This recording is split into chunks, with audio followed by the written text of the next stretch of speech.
Монгол банк үзүүлж байна.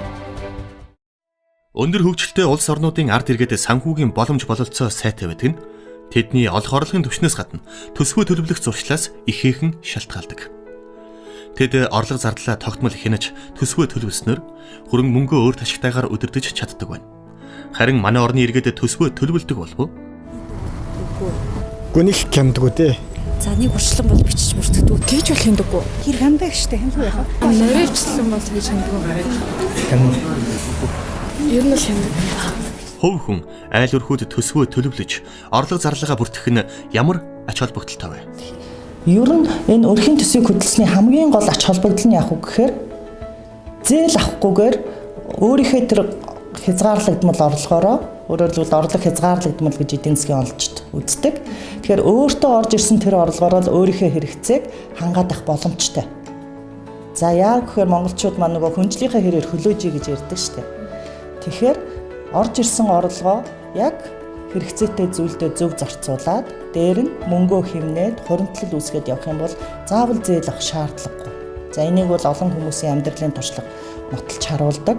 Олж байгаа орлого бөгөөд зардлыг бол хооронд нь балансыг бариулах ер нь тооцоог төлөвлөж хийх нь маш чухал байдаг. Өдрийнхөө ажлыг хүн яаж төлөвлөж жилийнхээ ажлыг амжилттай болгодог яг тэр шиг л өдөр тутмын энэ баабыг ажлуудыг бичнэ гэдэг чинь жижигхэн энэ төлөвлөлтөөс чинь том амжилт үүсдэг шүү дээ. Тийм болохоор том хоригдлол бий болгоё гэвэл хүн бас юмаа зардлаа хэмжээхэн зөвлөдөө.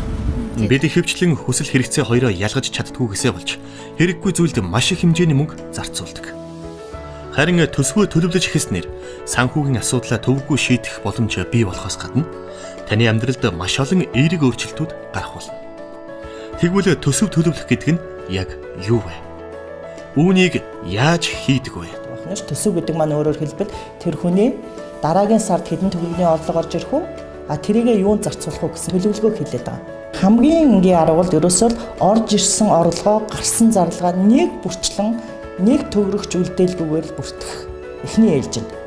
Нэг 2-3 сарын хугацаанд бол ерөөсөө юу ч алгасахгүй бүртгэх хэрэгтэй. Дараагийн алхам нь яг үхээр нөгөө бүртгэсэн бүртгэл дээр хяналт тавьж шинжилгээ хийх хэрэгтэй. Зүгээр нэг бүртгээ тайчвал ямар ч үр дүн гарахгүй шүү дээ. Тэгэхээр орлого зарлагаа нэг бүрчлэн бүртгэж хянахаас хүмүүс төвөгшөөх нь бий. Харин нэмэгдсэн өртгийн албан татварын урамшууллаа авахын тулд хүн бүр баримтаа идэвхтэйгээр бүртгүүлдэг.